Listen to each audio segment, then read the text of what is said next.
You're listening to the Turn Autism Around podcast, episode number 206. Today, we are rebroadcasting a classic podcast solo show entitled, Is it ADHD, Speech Delay, or Autism? It was previously recorded and aired back in 2019 when we first started the Turn Autism Around podcast. So we are bringing it back with just a few edits, and I think it's really great information, even though it was recorded almost 4 years ago. We are also going to have an episode next week where we talk about the top 5 questions we get about, is it autism or something else? So I think if you listen to this podcast and next week's podcast, episode 207, it'll really bring you up to speed on my views in 2022 and 23 about the topic that is very important to young children with early signs of developmental delays, autism, speech delay, and ADHD. Let's get to it.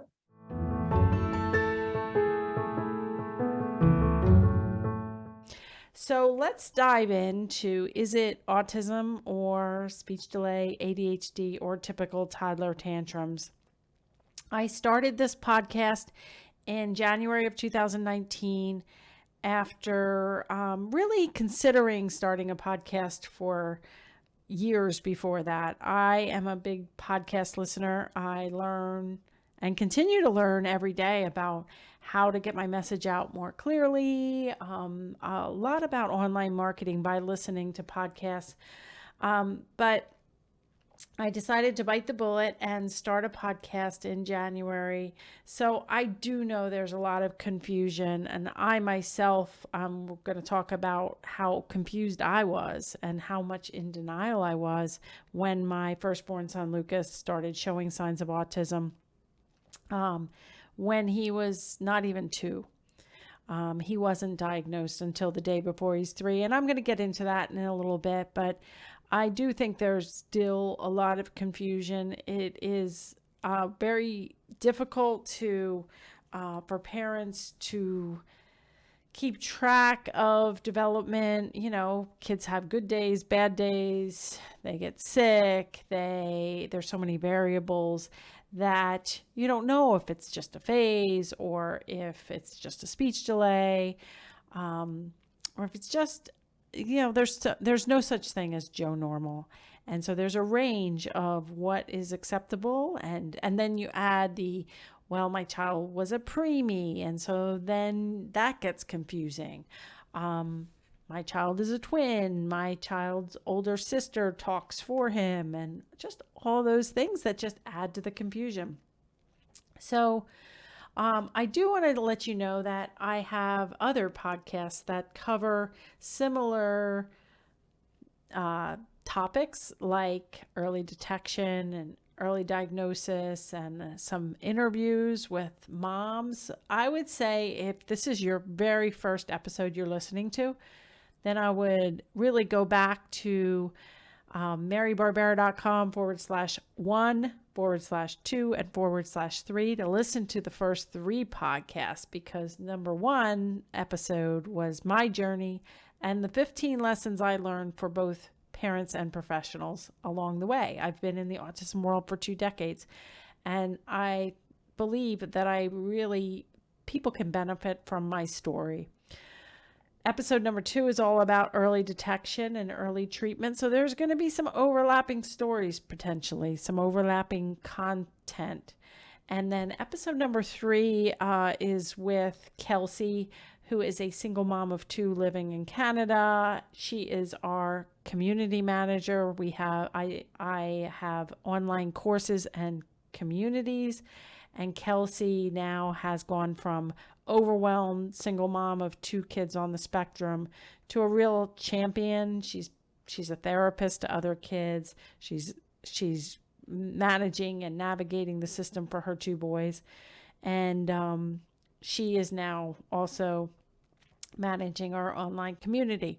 So hers is a great interview, and I might touch on some of her stories because a lot of parents in my toddler preschooler course have walked the walk of being confused, being in denial, and waiting in insane lines for evaluations, for treatment.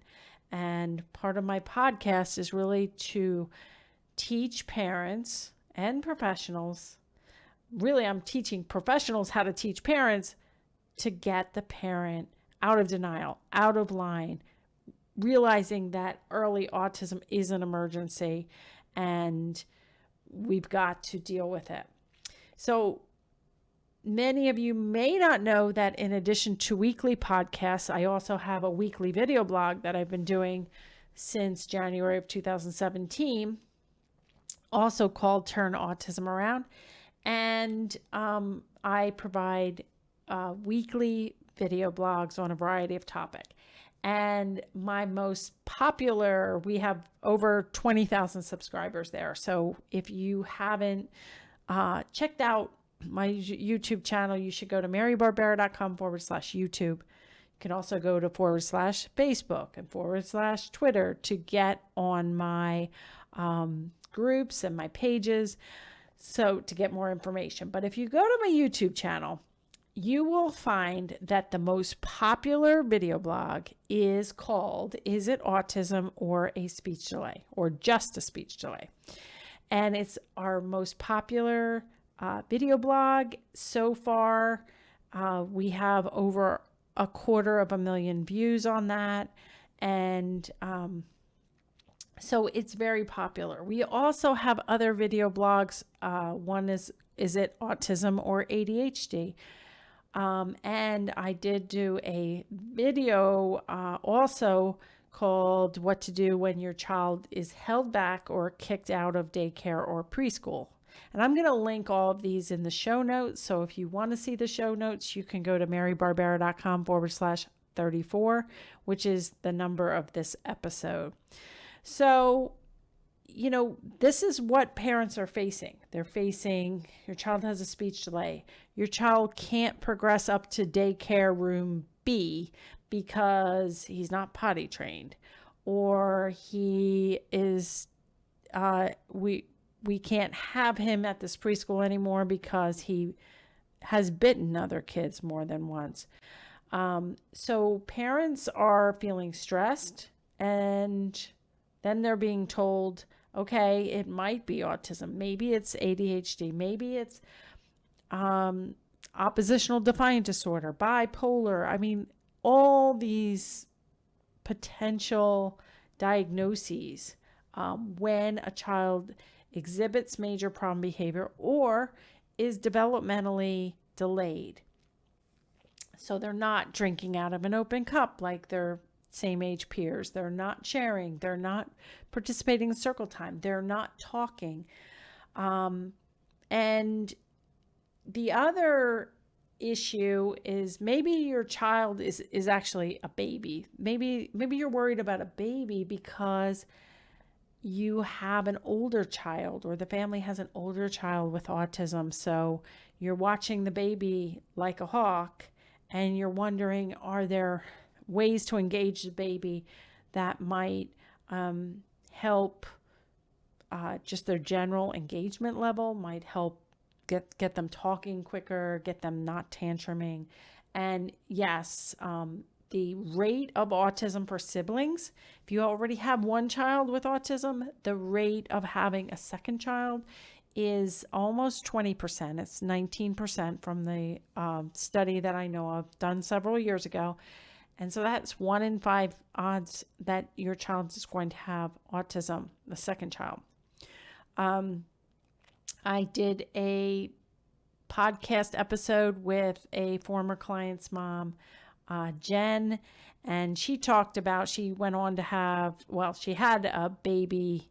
She was pregnant when she found out Cody had autism, and then she went and had another baby, and both her girls do not have autism. But in addition to having 1 in 5 chance of having autism, they also have a higher rate of having a speech delay or ADHD or some other issues. So it's good not to stick your head in the sand if you have another child, or maybe you have a nephew with autism and you're worried about your baby. So my thought is get to be watch any baby or toddler closely, and there is a lot you can do to start turning things around on your own without a diagnosis, without a full team of professionals. I developed a guide called Is It Autism, ADHD, or Typical Toddler Tantrums? 3 steps you can take today instead of worrying.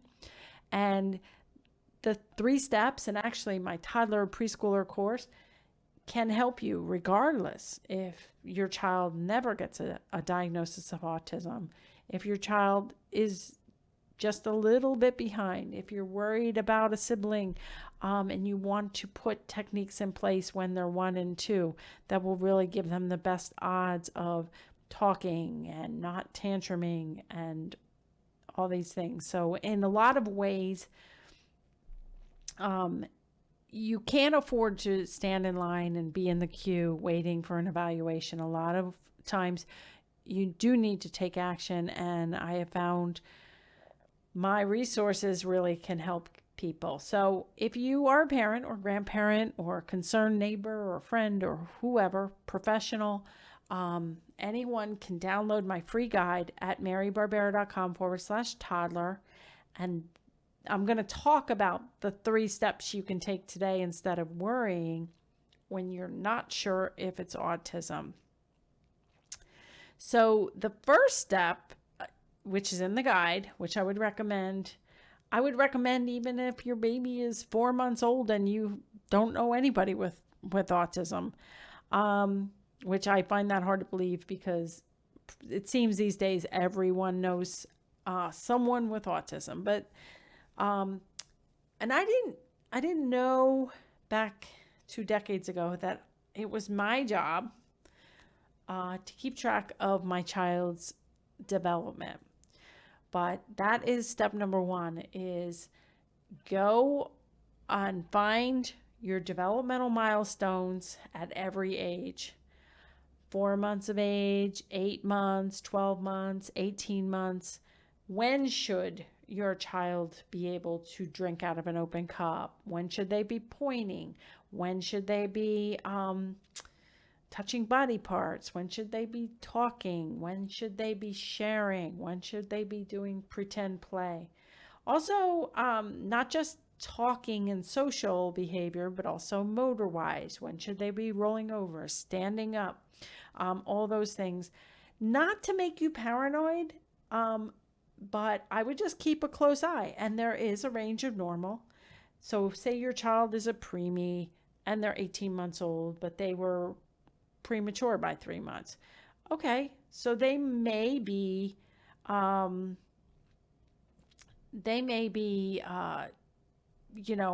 a 15-month-old level. I may be not concerned about that because they were 3 months premature, and now they're 18 months chronological age, but they're pretty, the child is pretty much on track for a 15-month-old level.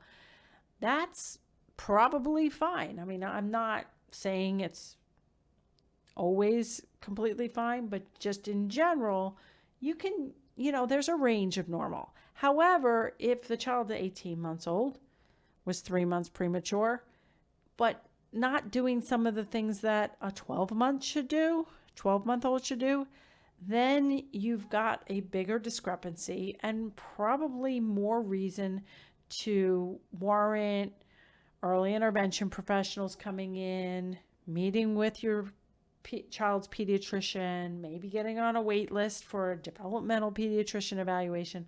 So learning more about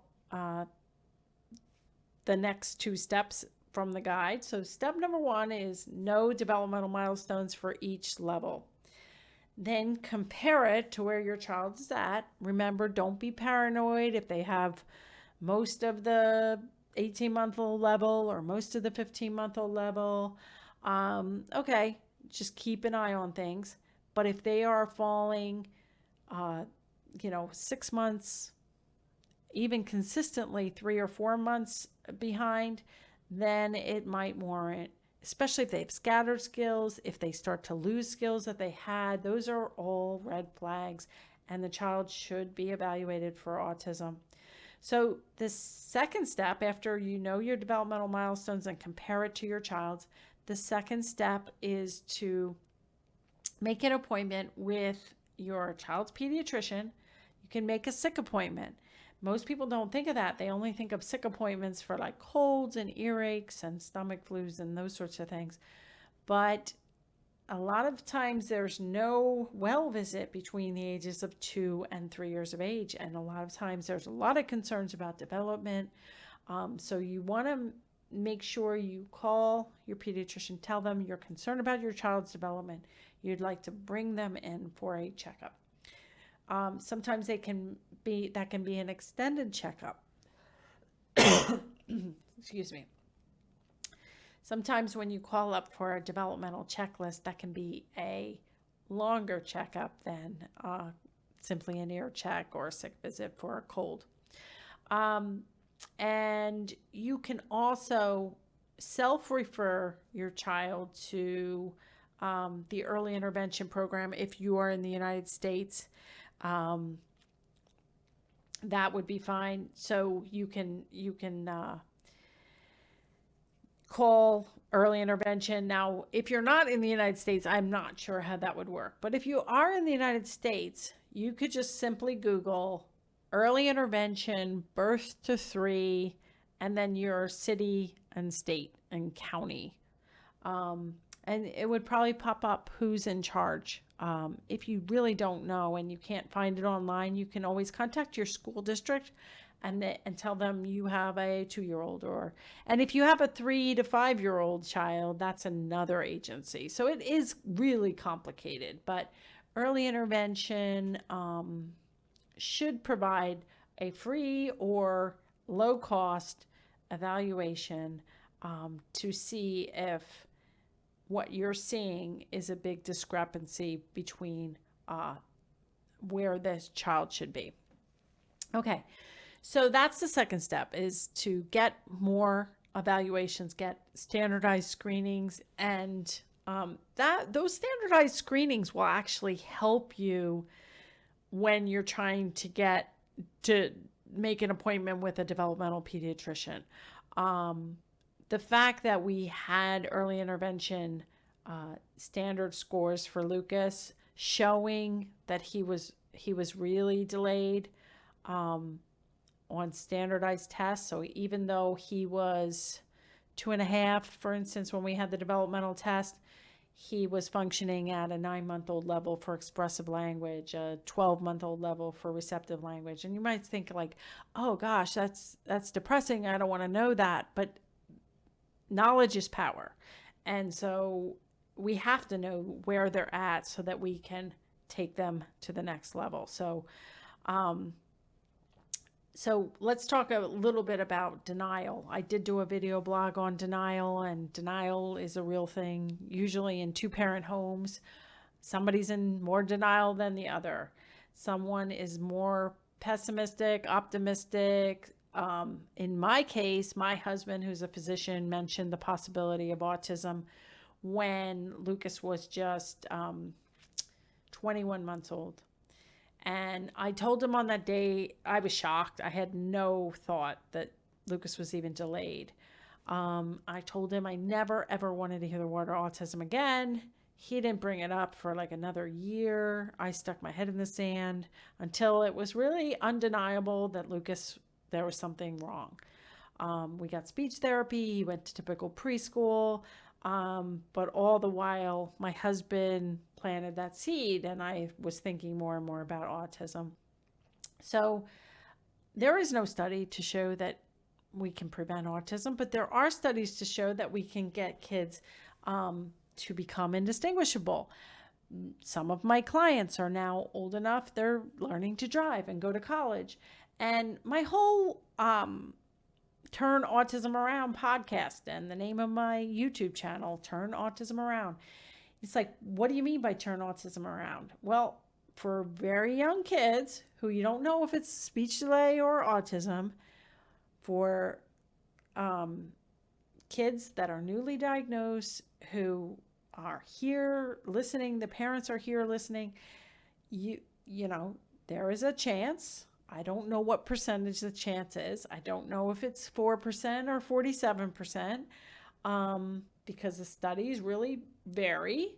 But there is a chance that your child could become indistinguishable, could get all better, could avoid the diagnosis, could get, totally past the diagnosis.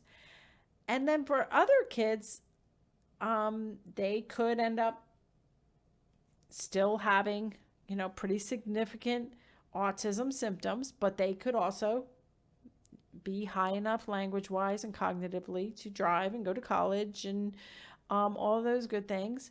And then even for kids like Lucas, my son, who has not recovered from autism, we have used an ABA approach his whole life since the age of 3, and he is reaching his fullest potential.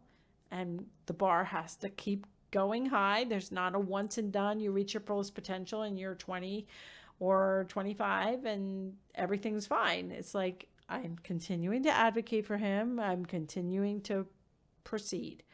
So turning autism around basically means that each child will reach his or her fullest potential. So the first step, if you're worried if it's autism or something else, is know your milestones, compare it to where your child's at. The second step is to contact your child's pediatrician, early intervention to get better screenings and to get potentially on a wait list for a developmental pediatrician. There's other physicians that can diagnose autism. Even psychologists, school psychologists can diagnose, but there's a medical diagnosis that is probably a little bit better by a developmental pediatrician, neurologist, psychiatrist, someone who is in the medical field should probably diagnose the autism. They are able to then write medical scripts for ABA services. And the third step after you do those 2 steps is to learn about ABA, because it really doesn't matter if it's autism or speech delay or early signs of ADHD or ODD, OCD. We need to intervene, and I've shown with my free resources and definitely within my paid online course, toddler and preschooler course, that parents with kids with and without a diagnosis can learn step-by-step procedures to help them learn to talk more, tantrum less, start to point, start to answer questions for some, potty train, sleep in their own bed, be less picky, wean from pacifiers and bottles, all the things that are really bogging parents down from helping their children. The same techniques that parent might be have used for their older child are not working for this child. So we take you from start to finish in terms of knowing what to do. But the basics of what to do are first to assess, be aware of where your child is at. If you're an early intervention professional trying to get parents to really look at where their child's at, where they're functioning, both good behaviors like language, like we want, as well as pretend play or sharing or socializing, self-care, feeding themselves, drinking out of an open cup, all these things that I swear, even my online course for parents of toddlers and preschoolers with autism or with signs of autism, it would be great for parents of typically developing kids, grandparents, nannies. It is really just great step-by-step advice on how to increase the behaviors we want and decrease the behaviors that we don't want across all environments.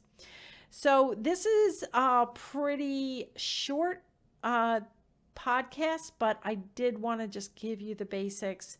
I'm sure even if you have a teen with autism, you probably know plenty of people that ask you about autism, or plenty of relatives and friends who you're concerned and you don't know what to do to help that family either get out of denial or start to look at really how far behind they are. And back in the day when I was in denial, I really thought autism was a death sentence. And I thought if I said it might be autism, that the curtain would fall and my life would be ruined. I don't believe that anymore. I believe that we shouldn't stick our head in the sand about anything. We need to identify delays as soon as they happen and really make as many gains as we can to get our children and our clients to their highest, fullest potential. So I hope you enjoyed these tips. For the free guide, is it autism, ADHD, or typical toddler tantrums? You can go to marybarbera.com/toddler. If you want to take the next step and learn more about getting into my toddler preschooler course, you'll find out more information as you download that toddler guide. And if you have any questions, you can't find your way, you don't know what you need, you can always email us at info@marybarbera.com. I hope you found these strategies valuable. If you did, I would love it if you would leave me a rating and review wherever you're listening to this podcast. And for the show notes to find out more about some of the resources I mentioned throughout the episode, you can go to marybarbera.com/34. And I hope you tune in next week, and I will talk to you then.